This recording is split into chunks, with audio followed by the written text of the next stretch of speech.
And Karen, for as much as she loved to sing, and it was inborn, obviously. Yeah.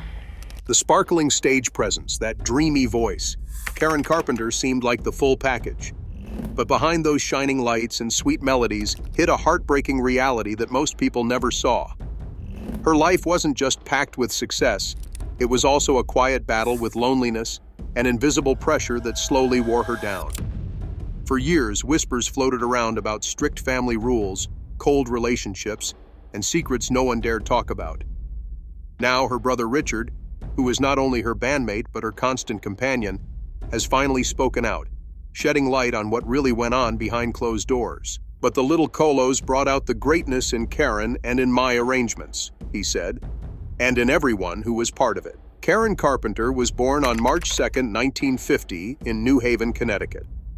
Her older brother Richard had arrived 4 years earlier, on October 15, 1946. Their parents, Agnes and Harold, weren't exactly the warmest couple around, and their parenting reflected that. Agnes clearly favored Richard, leaving Karen feeling like she was always standing in his shadow. While their mom was all about Richard, their dad had a huge love for music. His record collection covered everything from rock and soul to jazz and classical, and both kids were deeply inspired by it. He was the one who pushed them to start learning music early on. Richard picked it up fast, starting with the accordion and later mastering the piano like a pro. Karen, on the other hand, was more into listening than performing, at least at first. It wasn't until she was a teenager that Karen started to discover her own love for singing and playing instruments. Sure, the two siblings clashed like most do, but they stayed close. Karen was full of energy, loved playing baseball with kids in the neighborhood, and usually got picked for teams before Richard, something he didn't always love. Agnes's favoritism became even more obvious as time went on. She always took Richard's side, no matter what, and constantly blamed Karen for everything. By the time Richard turned 16, he'd become a seriously talented pianist. Believing he had a real shot at a music career, the family packed up and moved to Southern California in 1963, chasing bigger opportunities in the booming music scene. Karen didn't want to leave her friends behind, but she didn't get a choice. Everything was about Richard's future. In their new home, Richard started playing in clubs, even lying about his age since he was still underage.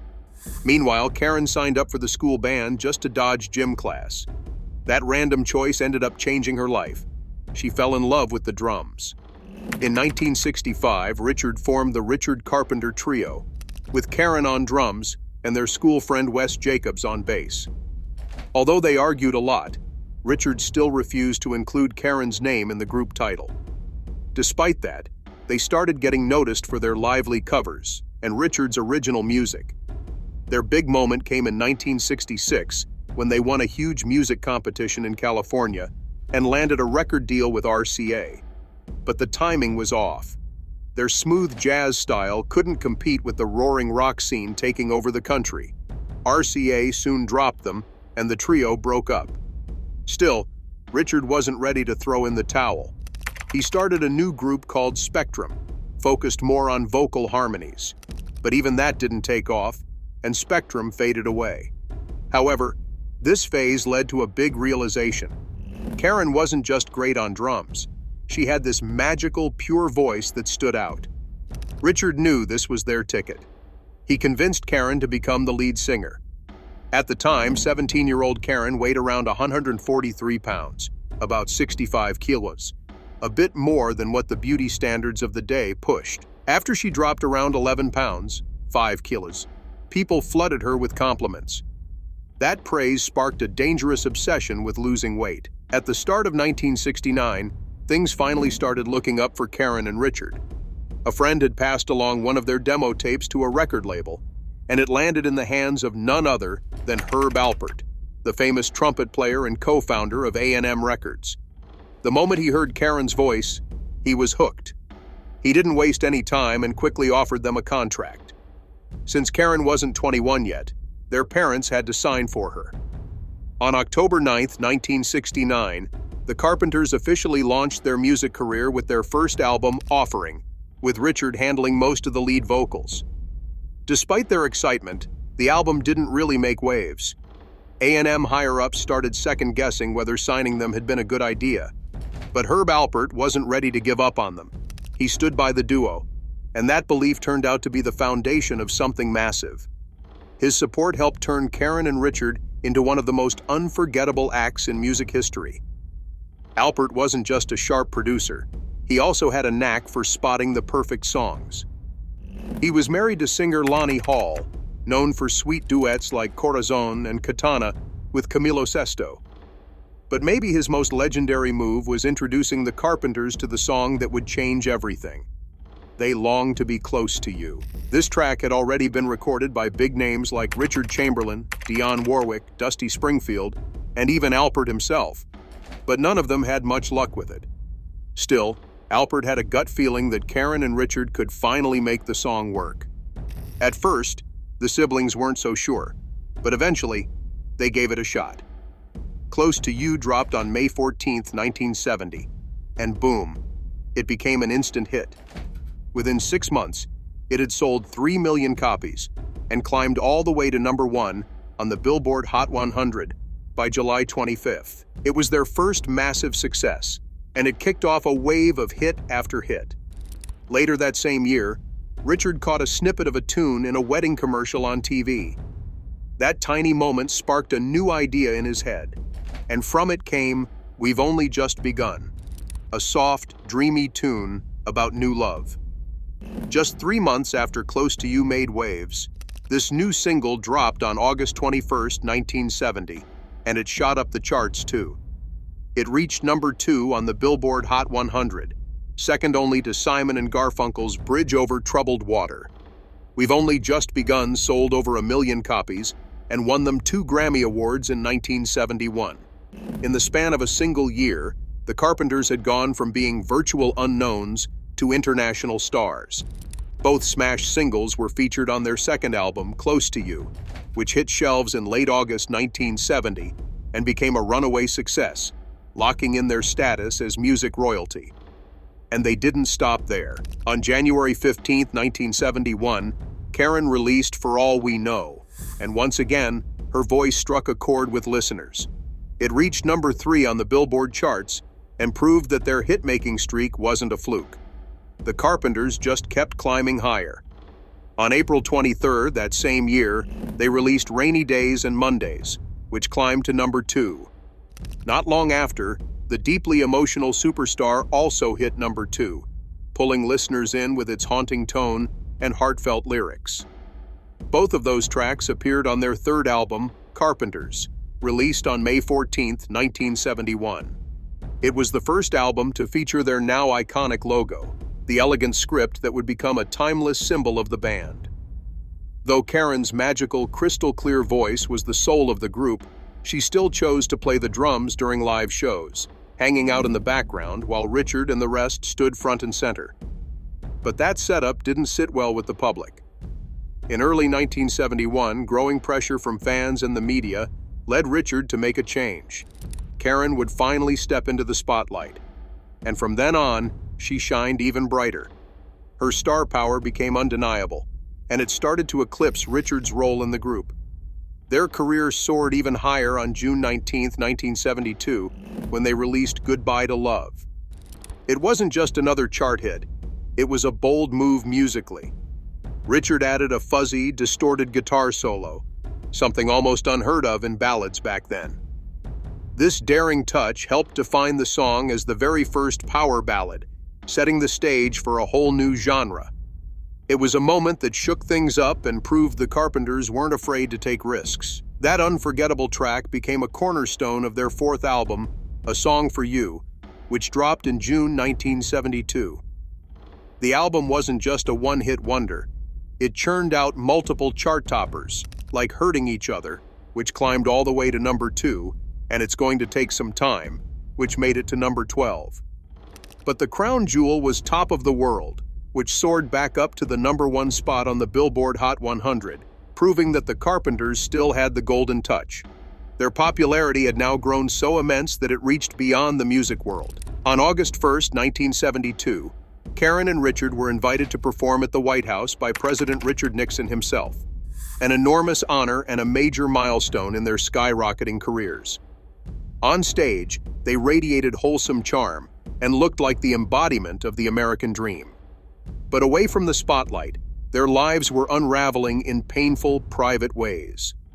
The reality behind the curtain was far darker than the lyrics they sang. In a quiet attempt to cope with chronic insomnia, Richard began taking methaqualone, a powerful sedative that was legally prescribed in the US at the time.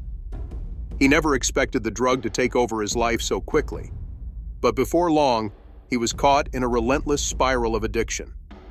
The same drug would later be notoriously featured in The Wolf of Wall Street as a cautionary symbol of destruction. And while Richard was battling his demons in silence, Karen was slipping into her own. It all began when a brutal article surfaced, accompanied by an unflattering photo, accusing Karen of appearing slightly overweight.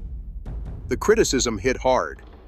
It pierced her confidence and planted a dangerous seed of insecurity. From that moment on, Karen became obsessed with staying thin, falling into an intense and damaging cycle of strict dieting, self-loathing, and control. Despite everything he was going through, Richard never stopped creating. He poured every ounce of energy into the music, convinced that if they kept working and kept showcasing Karen's remarkable voice, they could weather any storm. And for a while, it worked. On May 1st, 1973, their album Now and Then hit the shelves and climbed the charts, keeping the Carpenters at the top of their game. But behind Karen's glowing performances, her health was deteriorating fast. By 1974, she had lost an alarming amount of weight, shrinking down to just 99 pounds, or about 45 kilograms. In secret, she'd hide food, overuse laxatives, and fall deeper into her dangerous habits. Once so full of life and energy, Karen had become gaunt, frail, and painfully withdrawn. While she encouraged Richard to enter rehab to deal with his drug use, she refused to acknowledge her own struggles, brushing it off as stress. But it wasn't just stress. Karen was quietly battling anorexia nervosa, a serious eating disorder that, at the time, few understood. Desperate to hide her condition, she began layering her clothes to mask her shrinking frame. Fans saw the radiant, angelic Karen on stage, completely unaware of the suffering she was hiding underneath the spotlight. Even though her health was visibly slipping, the Carpenters continued to push forward. On June 6, 1975, they released their sixth studio album, Horizon. Behind the scenes, however, whispers were starting to grow louder. Karen's increasingly skeletal appearance caused rumors to fly, with some even speculating that she was dying of cancer. Desperate to stay slim, Karen had started using syrup of ipecac, a drug that induces vomiting, further wrecking her already fragile body. Yet even then, her family remained largely in the dark about the full extent of her struggles. By 1975, the Carpenters' momentum was beginning to slow. Their seventh album, A Kind of Hush, came out on June 11, 1976, but didn't reach the same dizzying heights as their earlier work. Still, the legacy they had already built was undeniable. With more than 150 million records sold across the globe, Karen's hauntingly beautiful voice had become one of the most iconic and celebrated in music history, a voice that would echo for generations. But fame, no matter how bright, couldn't fill the emptiness Karen felt inside. She dated a handful of well-known figures, searching for real connection, but love always seemed to slip through her fingers. Then, in the early 1980s, she met Thomas James Burris, a real estate developer nearly a decade older than her. They crossed paths at an upscale restaurant where Burris impressed Karen with his charm, charisma, and easy confidence. But lurking beneath his polished exterior was a painful reality. Burris was drowning in debt and quietly searching for a way out, and Karen, vulnerable and longing for love, didn't see the warning signs. Karen quickly became deeply involved in her relationship with Thomas James Burris. After a whirlwind courtship, Burris proposed, and the couple set their wedding date for August 31, 1980, to be held at the luxurious Crystal Room of the Beverly Hills Hotel. At the age of 30, Karen was convinced she had finally found the love and family she had always dreamed of: a stable home, a partner, and children. But just days before the wedding, her dreams were shattered. Burris revealed a shocking truth. He had undergone a vasectomy and was unable to have children. Devastated, Karen wanted to cancel the wedding, but her mother, Agnes, vehemently opposed it. She argued that with the invitations already sent and family arrangements in place, it was too late to back out. Feeling torn and desperate for her mother's approval, Karen reluctantly proceeded with the wedding, a decision that would come to haunt her for years. Once married, Burris's true nature emerged. He quickly squandered Karen's money, indulging in extravagant luxuries, and worse still, he subjected her to both emotional and physical abuse, transforming her life into a nightmare. Within a year, unable to endure the suffering any longer, Karen filed for divorce. But the emotional wounds remained deep and painful. Despite her deteriorating health, Karen continued to obsessively pursue thinness. She escalated her use of laxatives, taking up to 90 pills a night, and began abusing thyroid medication in an attempt to speed up her metabolism. The harder she tried to control her body, the further out of reach it became. By 1981, Karen's condition could no longer be hidden, and realizing she needed help, she sought professional treatment. Defying her family's objections, Karen traveled to New York to consult with Dr. Stephen Levinrin, a leading specialist in eating disorders. For a brief time, it seemed like things were improving, but just as hope began to take root, tragedy loomed closer. The final months of Karen's life were marked by a heartbreaking battle between fragile hope and the relentless grip of harsh reality. After years of fighting anorexia nervosa, Karen sought further help from Dr. Levinrin, who recognized the growing danger her condition posed. He arranged for a family therapy session with Karen, her brother Richard, and their mother Agnes. During the session, Levinrin emphasized that Karen's recovery wouldn't come just from medical treatment. It required the love and support of her family. Richard, who was deeply concerned for his sister, tried to express his worries. But what hurt Karen the most was her mother's coldness. Agnes's silence felt like a knife to Karen's already fragile heart, and this emotional distance added to the weight of her struggles. By September 1982, Karen's health had deteriorated to a critical point, leading to her hospitalization at Lenox Hill Hospital in New York. There, doctors decided to begin intravenous nutrition therapy to help her gain weight quickly. But this life-saving measure came with a devastating price. After years of physical depletion from erratic eating habits, Karen's body could no longer tolerate the rapid weight gain. Her weakened heart, already compromised, became a ticking time bomb, threatening to fail at any moment. Despite the pain, both physical and emotional, Karen continued to pursue her career. On December 17, 1982, she performed one final time at the multi-purpose room of Buckley School in Sherman Oaks, California. No one in the audience that day realized they were witnessing the final performance of one of the greatest voices of all time. Then, on the morning of February 4, 1983, the final tragedy struck. Agnes entered Karen's room and was horrified to find her daughter collapsed and unconscious on the floor.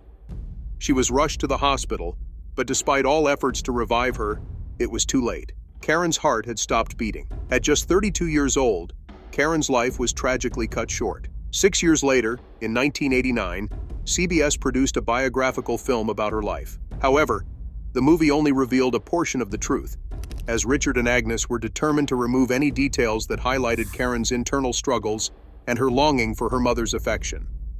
They sought to preserve the image of a radiant Karen on stage, avoiding the painful realities behind the spotlight.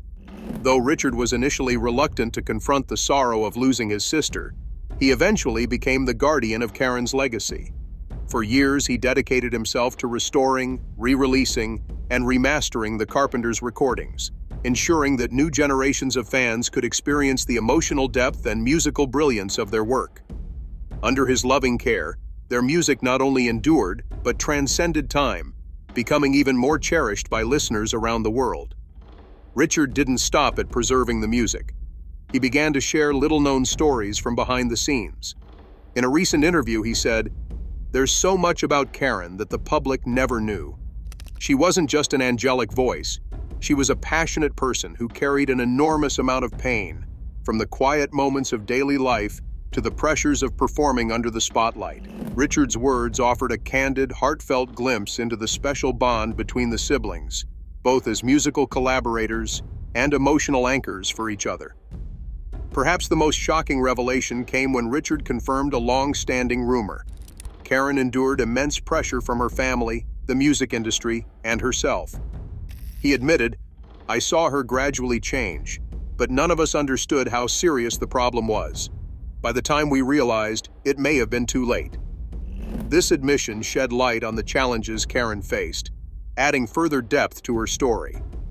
One of the most poignant milestones in Richard's effort to honor Karen's memory came in 1996 with the release of her solo album. This album, completed by Karen in 1979, had never been released during her lifetime. It offered a bittersweet glimpse into the artistic direction Karen might have taken if life had been kinder to her. Each track reflected her personal struggles and aspirations, revealing a more mature, daring musical style, a path she never had the chance to fully explore. Richard acknowledged that Karen never had the opportunity to show her true self. She wanted to break free from her established image and explore new musical dimensions, but she was held back. If her solo album had been released while she was alive, perhaps everything would have been different. Karen Carpenter's story, though marked by tragedy, leaves behind a lasting legacy that continues to resonate with listeners. Every note, every melody, every song has touched the hearts of millions. From tender love songs to deeply sorrowful ballads, her voice remains an irreplaceable icon in the music world. What do you think of Karen's tumultuous journey? Do Richard's revelations change the way you view her? Share your thoughts below, and don't forget to follow us for more untold stories on our channel.